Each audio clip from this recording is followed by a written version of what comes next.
What's up, Canada? This is Etienne from Signatures, and I'm just checking in on you. Do you know what day it is? Today is Friday, April 24th.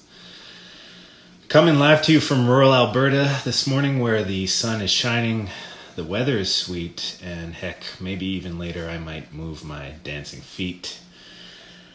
Thank goodness that it's Friday, and thank goodness that we'll be joined in a minute by Dave and Andy from Black Diamond Distillery. But first, I wanted to give a huge thank you to Teresa from Hides in Hand, who joined us on our episode yesterday.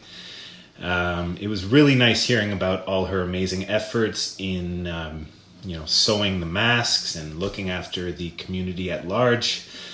Teresa, we're super blessed to have you as part of our maker family. So thanks again for joining us. We also wanted to let you know that episode 2 of Just Checkin' In was uploaded to YouTube yesterday. For those of you that missed out, we had a great chat with Ken from Like Grandpa. So feel free to check it out by tapping the link in our bio. What's great about these archived episodes is, if you miss out on the fun of watching it live, you can sort of treat these episodes on YouTube like sort of like a podcast, just maybe throw it in the background. But regardless of how you watch Just Check It In, we really appreciate you tuning in. Now, I've got a question for you, and I'm going to put it in the comments here. It's a burning question. Is it too early for a drink?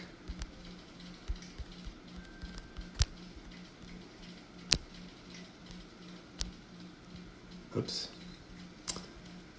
Is it too early for a drink? Sound off in the comments. I want to see them. But in the meantime, we're going to bring in Dave and Andy to see if they can maybe sway us in the right direction. So I'm going to send them a request to join us. So stick around.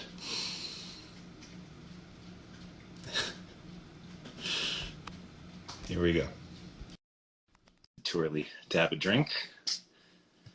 I like that. I like that a lot. Don't ask me what's in this mug.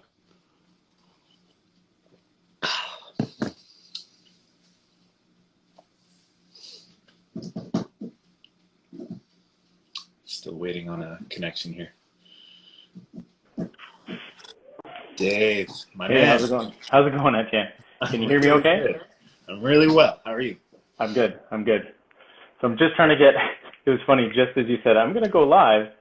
The electronic sort of balancing tripod thing that we have for our phone battery died. Ooh. And the phone settled down and went and pointed at the table. So I'm just going to take a minute here just to figure out how to get this thing to be a little more sturdy, and sure. Hopefully we won't be too shaky. Sure. Yeah, there's never a dull moment on Just Checking In. Yeah, no kidding. I'm going to see. Maybe if I can flip this. Yeah. There we go. No, that's not going to work. It's like a yin and yang situation. This thing died, so I need to be able to hold the phone. Oh. So, we're bear just with me, folks. Just winging it. There we go. I'm trying to get this for you. Do the cord long enough to reach it? Is that better? Okay, we're not moving. Perfect. Looking great. So, where are you coming in live from, Dave? We're actually at home right now. Just finished having breakfast with the boys, and just doing our daily thing before we leave for the shop. Right on. Today we're going to be heading out and doing some more deliveries today. So very cool. Yeah, I want to talk a lot about your current endeavors, but first I just want to make sure, are you guys doing well? How's everything out there? Yeah, things are good. We were pretty worried when it first started and all the shows were canceled. Obviously, the shows are a major part of our sales for the year. So with a bunch of different shows canceling, obviously the Signatures ones and other ones, farmers markets that we're in, that was a huge concern. And we were a little worried. We are a small business. It's just Andy and I that run it, and Chris is our guy that works with us. So making sure he stayed employed was a big one as well. Mm-hmm. And then being able to pivot like we have to do the hand sanitizer has been major. It's been a huge thing to be able to pivot that way and be able to maintain a little bit of keep the lights on, basically. Yeah, which is nice. So It's really cool how you guys have adapted. And just a fun fact, we mentioned Chris just now. He was actually the last person outside of my immediate family that I hung out with before all this quarantine craziness Oh, really?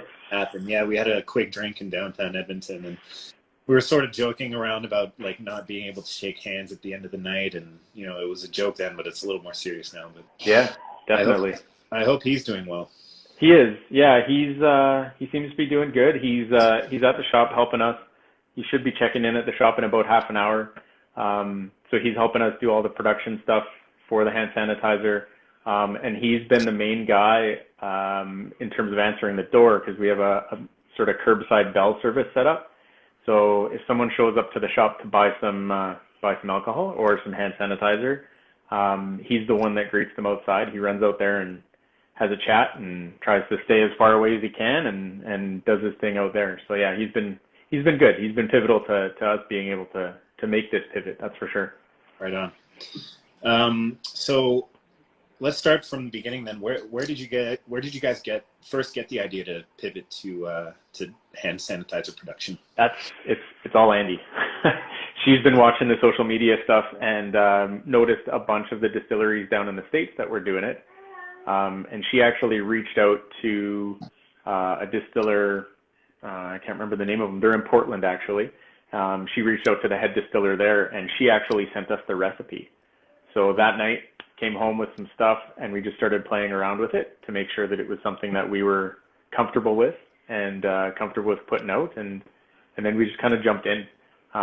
Maybe a little bit on the risky side because we jumped in without all the approvals that we needed. But we are certified now. We have Health Canada certification on our recipe. Awesome. Health Canada certification for our location. We're allowed to sell it. We're allowed to produce it now. We're all on the up and up now. So it was a little bit risky at the beginning, but we knew that other distillers were doing the same thing, and we kind of figured that if the federal government was going to have an issue with us, they're going to have an issue with us as a group across Canada, rather than just singling out certain distillers, right? So we took the risk. Very cool. And just an aside, I want to say hi to my little cousin Juliana, who just tuned in. Andy just tuned in as herself too. So very cool. So like on the technical side of things, for those that aren't really familiar with like alcohol production, like how difficult was it to concoct this like hand sanitizer? Is it sort of the same process as making your spirits? Basically, yeah. In terms of switching over the product, the spirit that we make out of our still comes off at about 92%. The initial batch that we started with heads. So we save our heads because they're not the best tasting spirit. Mm-hmm. So we save our heads and then use them later for other things. But that's how we started. We just started using the heads, made the recipe. The only difference is the percentage of alcohol. So we're now making it to 65%. So essentially the same production, just changing it to 65%. And then we're adding xanthan gum to it to give it a nice hand feel. Okay. Gives it a bit of a thickening. And then we add essential oils to help denature it and to give it a great scent. We've got 6 different oils that we're using to denature that alcohol. So it's essentially not a potable alcohol. Mm-hmm. And was it difficult getting Health Canada approval, or what was that process like? It actually wasn't. Health Canada was pretty quick at streamlining the process. I think if we were going to do this outside of COVID, I think it would have been an issue because it would have been a long process. But they really streamlined it because they saw that distillers were filling the gap. So it was essentially filling out a license or an application for the product online and then sending that stuff in with, they actually provided us a cover letter to help with the process. They dedicated an email address that was specific for distillers trying to get licensing. So yeah, they tried really hard to make it a streamlined process. It took us a little longer. We had to make a little modification on our application, but everything went through just fine. That's great. And so fairly good response from the government. What about the community? What was the response like there? Oh, community's been awesome. Yeah, everybody has been amazing. Coming by the shop, and like we've had people dropping off cookies for us and bringing us things and saying, like, just the appreciation that we've been getting has been huge. And again, we just saw that there was a need for this. when we started this, we put a priority to frontline workers. We're still holding that priority. We've been supplying a lot of doctors' offices and a lot of nurses. Our stuff has gone to the Misericordia, to the Edmonton Max. Stars Air Ambulance was one of our first clients. They ordered stuff for their flight crews, which is really cool when we see that kind of thing happening. And they've all been sending us, like, we got a special note from Stars Air Ambulance, which I shared with you, actually. Yeah. We got this the other day. We had another maker who's a local maker came and dropped off a whole bunch of handmade masks for us. Amazing. So she made some really cool ones. So there's a nice little flamingo print, and there's the peacock print. Andy's correcting me. So we got some sugar skulls. So she gave us about a dozen of these masks, which has been awesome, because Chris uses them, and we've been using them when we're doing our deliveries. Very cool. So it's that kind of thing that's really cool when the community is coming out and helping us with that kind of stuff. It's fun. Yeah, you love to see everyone come together. The person that made those masks, is he or she a maker? They are a maker. It's Canvas and Coil is the name of their company. I don't know them personally, but I'm sure Andy knows who they are, because they stopped by and said, "Here's a bunch of masks for you guys." So yeah, it's pretty cool seeing the appreciation that we're getting. Yeah, big shout out to them. Yeah. So on the personal side of things, I know you have a fairly new addition to the family. Mm-hmm. How's that been? It's been good. So we had our second boy. So Axel he just turned 3 on April 1. And then we had our second one in September. So September 7th, Ellis was born. So it's been a ride. He was born essentially right before the fall shows. So everybody that was at the shows with us knew that I was out of town for weekend after weekend after weekend when we were doing the signature circuit in the fall. So then we came home after that circuit was done, Christmas, and then it was kind of a whirlwind after Christmas, and then we actually went on holidays. So it's been... Speak of the devil. Yeah, there's Axel right here. Hey, Axel, can you give me a high five? That'll do. Love it. Nice shirt, too. So, for anybody who doesn't know, that is signature face is what so lovingly Etienne taught him. Etienne taught him. I have no recollection of this. So yeah, it's been good. The transition to being essentially quarantined is tough with the little guys. Like, obviously Axel wants to get out and play, and he misses his friends from day home and he can't go visit his cousin and things like that. So Andy's been doing an amazing job. She's been primarily staying at home with the boys because we don't want to expose her and expose them to people at the shop, right? So, which is one of the reasons that Chris is the one that handles most people when we're at the shop, because we wanted to make sure that I have as the least amount of contact as possible. So I'm the one heading out and doing the grocery shopping, and I'm doing the Costco runs, and I'm doing all of the sort of out-of-house things, and Andy has been holding the fort down with the boys. And so it's been fun. It's a little taxing on her because she doesn't have a whole lot of breaks, but we'll get through. She's a tough one. So she is. She's one in a million. Absolutely. Are you like me when you go on those Costco runs and just get insane anxiety, or is it just like any other visit? It's, you know what? It's not bad. I haven't been in about 2 weeks. But one of the Costco runs that we did, so we actually get some of our supply from Costco. We buy by the pallet. Okay. We buy sugar by the pallet sometimes from Costco. Nice. So I had called them and I said, I need 2 pallets of sugar. And they were a little apprehensive selling it. They said, we're not selling by the pallet load right now. Ooh. And so we told them what we were doing with it, because that's the base of what we're using to make our spirits for the hand sanitizer is sugar. Just like granulated? Yeah, it's essentially the easiest sugar you can get to make a quick mash. So I told them what we were doing, and they called back, and the manager said, absolutely, bring your trailer by. We've got 2 pallet loads for you right now. Wow. And that was the first time that I had to go to Costco and wait in the lineups, right. It was kind of interesting. It was eerie walking around Costco, to be honest. Yeah. Because it's so dead in there. So it's kind of interesting. But what's that, sir? It's weird having room.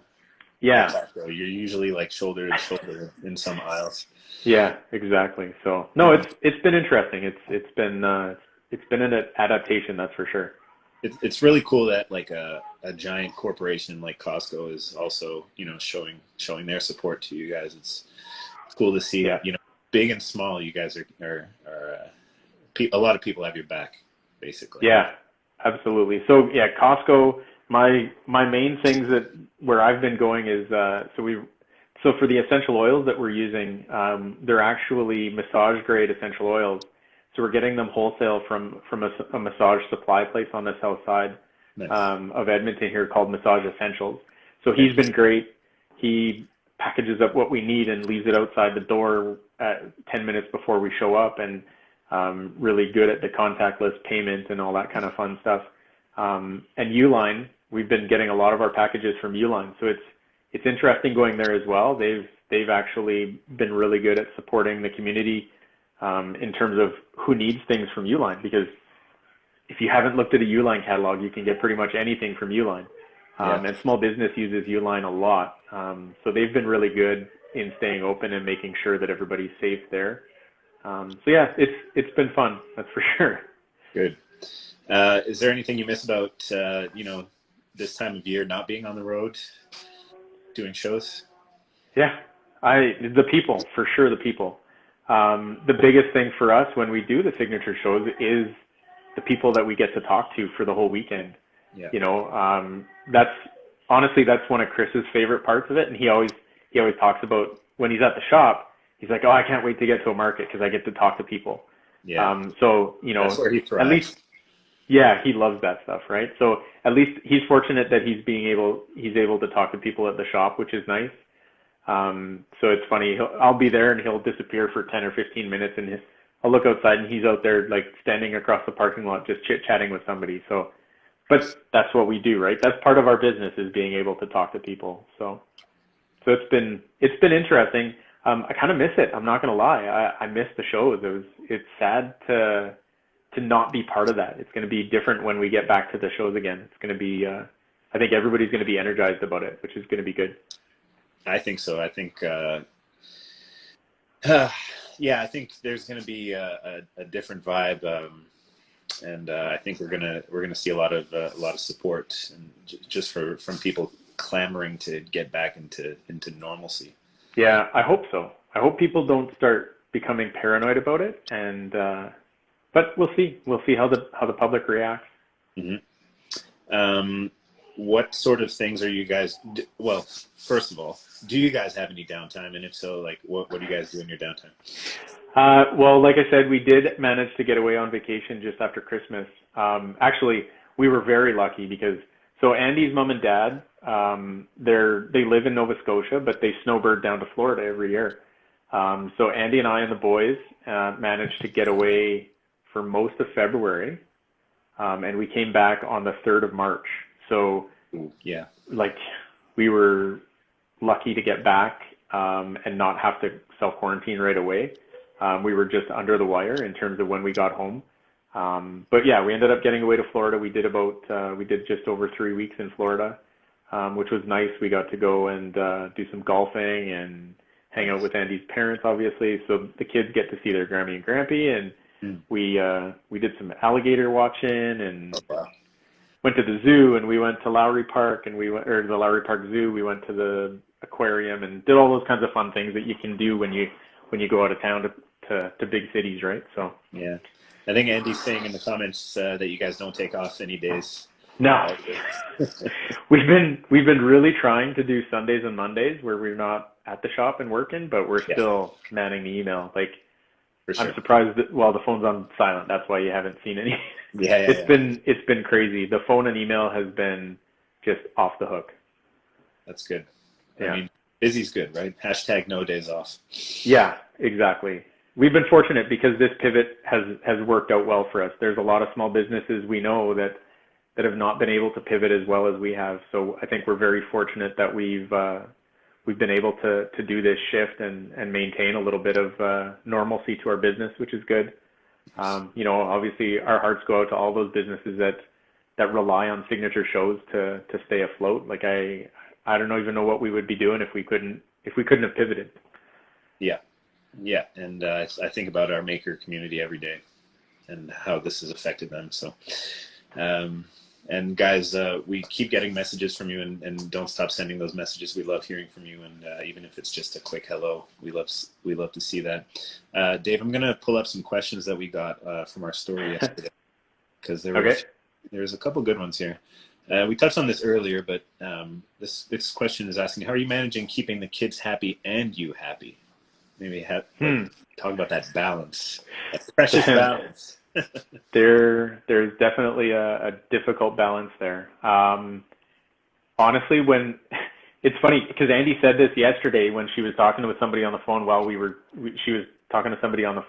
parked and doing deliveries. And the thing so we're doing deliveries on Fridays right now, and we're trying to do them on Thursdays and Fridays. Is that Andy piping in? Yeah. So it's funny because those delivery times, when we take a couple hours to go drive around the city, I'm sitting in the passenger seat and Andy's driving, the kids are in the back, and that's kind of our downtime, which is strange to say, but it is. Andy's getting out of the house, which is a bonus for her because that's a tough thing to do at this point. And that's sort of our time together, is when we get to go do some deliveries. Outside of that, Andy's been taking the boys for walks quite a bit. We've got a big backyard, so we get to play in the backyard. Nice. Yeah, we're just trying to find that balance as best we can. Obviously, work-life balance is a tough thing as a small business regardless. Yeah. But being super busy is even tougher, for sure. For sure. Cool. There's a question from Ken, who was a guest on our show not too long ago. He wants to know, how close are you to letting Andy cut your hair? And will you? She did already. The beard. Oh no. She did. This is my COVID cut. I got this about a week and a half ago. Well, yeah, it was about a week ago. I trimmed my beard myself because I can do my beard trim pretty good. But there's no way I'm gonna take a stab at doing a fade. So we had cut Axel's hair the day before, and I kind of botched it a little bit. It's not a very clean fade, and he's got like the salad bowl line around his head, which we'll fix in a week or so. Right. But then Andy, gutsy enough, she went on YouTube and looked at like the YouTube how to do a good fade and pulled it off. Like my hair's awesome. We actually sent pictures to my barber, who works at Barber Ha, and she. What's that? Sorry. That's a good spot.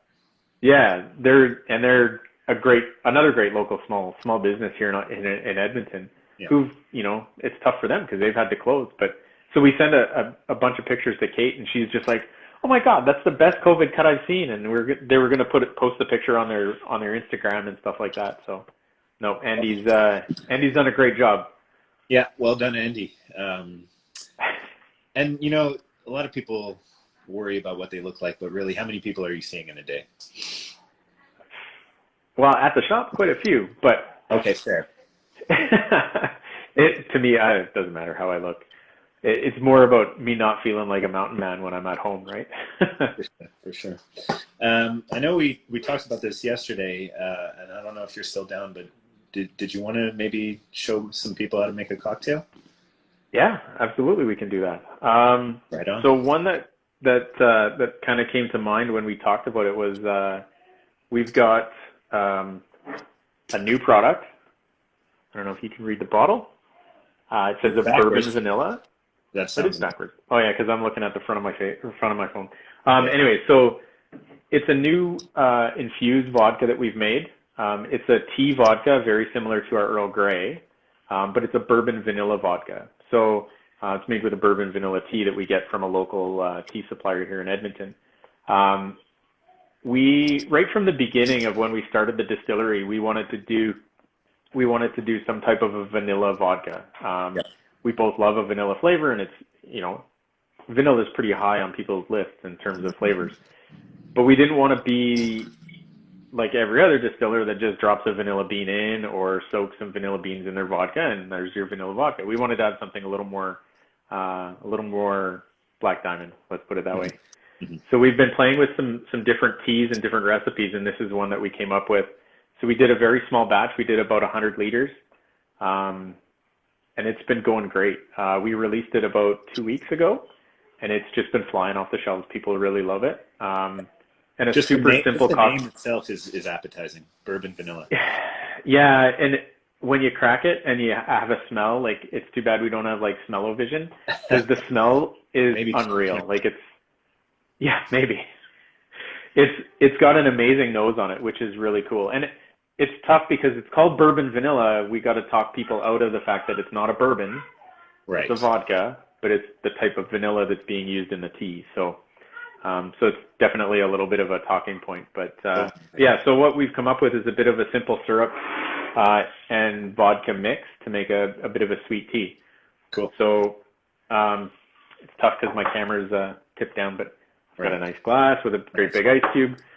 So what we end up doing, and this might be, a lot of people ask us this because they'll ask for a cocktail recipe and we'll say, well, just make a sweet tea with Earl Grey. Well, how do you do that? Okay, we'll use a simple syrup. Well, how do you make simple syrup? Most people don't even know how to make a simple syrup, which is, right. I didn't know until we started doing this, right? So a simple syrup, that's a little tiny bottle of simple syrup I made this morning. Wow, adorable. Watch for the 50 ml bottles coming soon, right away, by the way. Axel size. Same size, same shape of bottle. Anyway, so the simple syrup is very simple to make. Sorry, I didn't mean to make that pun. Equal parts sugar and water. Right. You bring that to a boil and then let it cool. And it's essentially a clarified syrup. Cool. So the way that I mix this is essentially just 1 ounce of our bourbon vanilla vodka. I use the same recipe for a couple of different vodkas that we make. So I do 1 ounce of the bourbon vanilla, and then I'll do a half an ounce of the syrup, just to add a bit of sweetness to it. Nice. I'm a little bit on the sweet tooth side when it comes to cocktails.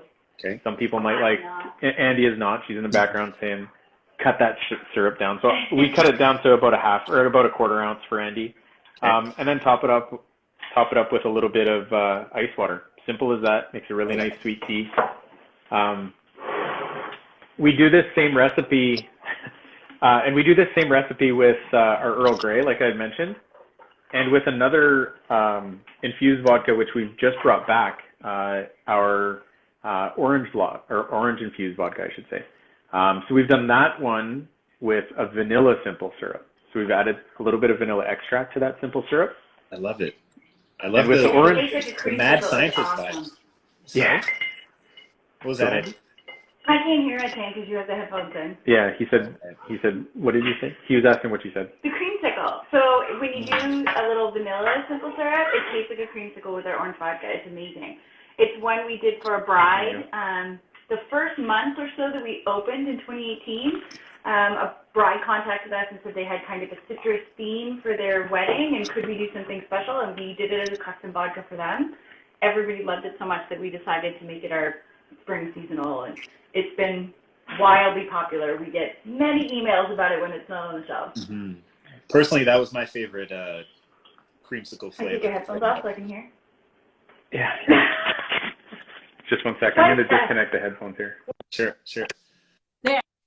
I just escaped from downstairs. So hi, everybody. Thanks for logging on. I just escaped from downstairs for a minute with the boys. That's who you hear in the background. Axel is currently reading, which he's been doing a ton of. Awesome. If any of you need stories read to you, ask our 3-year-old, because he can read very well. Way to go, Axel. Yeah. Oh. There you be. Andy, I got a question for you if you have a sec. Sure. What's the first thing you're looking forward to doing once this craziness dies down? Play dates. I know that sounds weird because it's not for me, but play dates, because this has been really, really tough on Axel. I mean, Ellis is on the move now, so it'll be nice for him to get out and play with his cousins. My sister had twins 2 weeks before Ellis, and they haven't gotten to see each other. They're developing at the same age, and they haven't been able to kind of compare and roll around together. And Axel has been really, really craving his play dates. He really misses his stay-home friends. He really misses his cousin Finn. So we've been able to do FaceTimes, things like that. But I mean, when you're 3, it's tough to tell your 3-year-old, no, you can't go to the playground, and no, you can't see your friends. Yeah, that's rough. I was thinking Yeah. about it before we logged on about how many high fives Axel is notorious for giving at shows, and I was thinking, like, how is he coping with not being able to give out so many high fives now? Well, you know what? He's spending a lot of time perfecting his elbow bump. So he'll be ready for some serious elbow bumps. He knows that when people come to the house, that he has to stay away from them, but he does give them air elbow bumps now. Cool. He's been very good with that, giving elbow bumps to the mailman. So you just wait. He's gonna have them locked and loaded and ready for you. So that's his new normal. Oh yeah.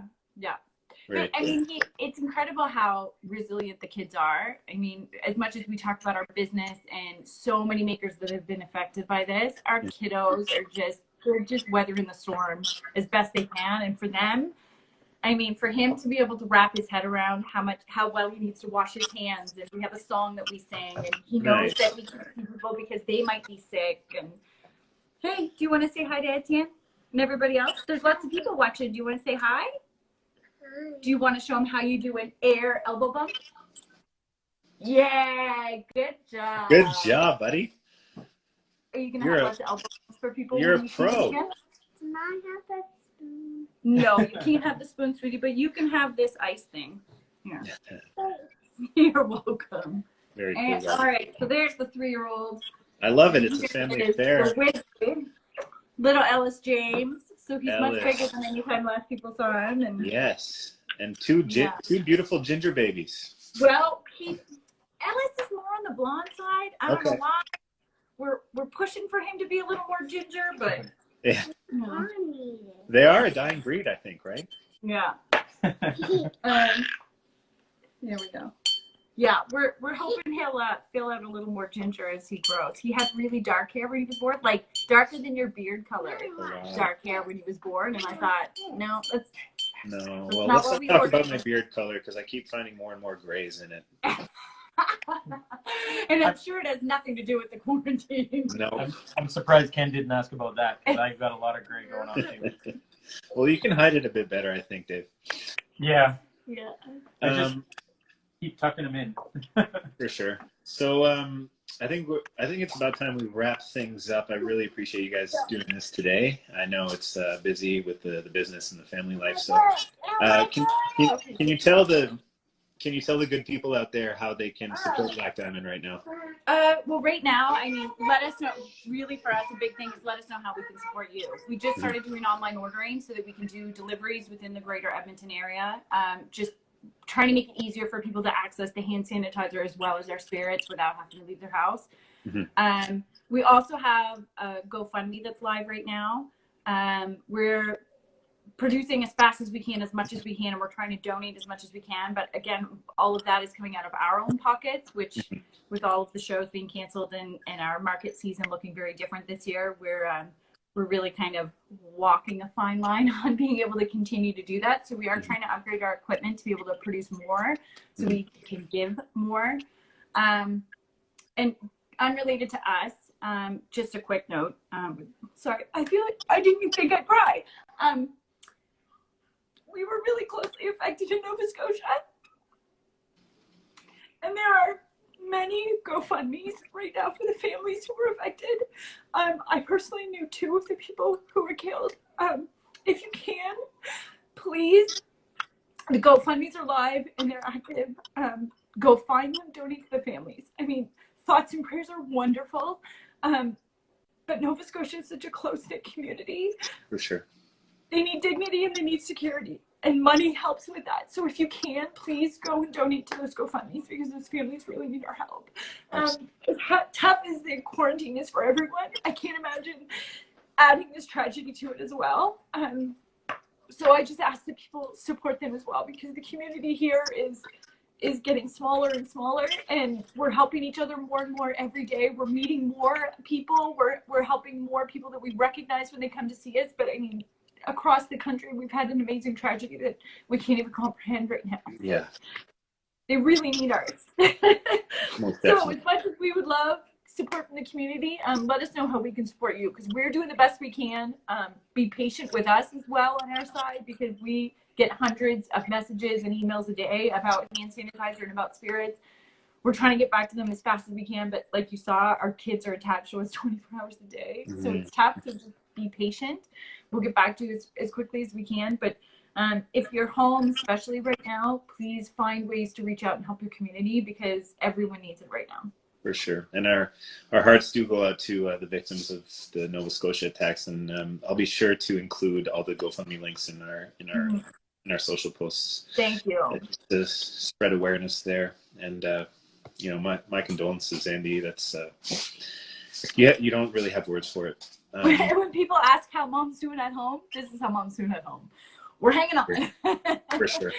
We're hanging on and we're doing what we can. Well, we're sending all our love to you guys. So to close it out, we have a recurring segment that's called What's Your Signature? We want to know in life, in art, and in your heart of hearts, what is your signature, Black Diamond? Well, our signature has started and always has been our locally sourced and crafted with love. We try to support the local community in what we do as much as we possibly can and give back as much as we can and put as much love into our products as we can. So that locally sourced, crafted with love for sure. Recently, with the pivot and how much we've realized how much the community needs us, we're continually saying as much as we can, for as long as we can, we will. And when we say that, we mean about how we're helping right now, especially in the healthcare services, corrections, with STARS, as much as we can help the entire community, we will for as long as we can. Beautifully said. Well, once again, thank you so much, Andy. You guys are a tremendous part of our community, and you're doing amazing things right now. So keep that up. And, thank you so much. Thank you to everyone for tuning in. Enjoy the weekend and take care. Thanks, Dave. Bye, everyone. Bye-bye. See you guys later. Bye, buddy.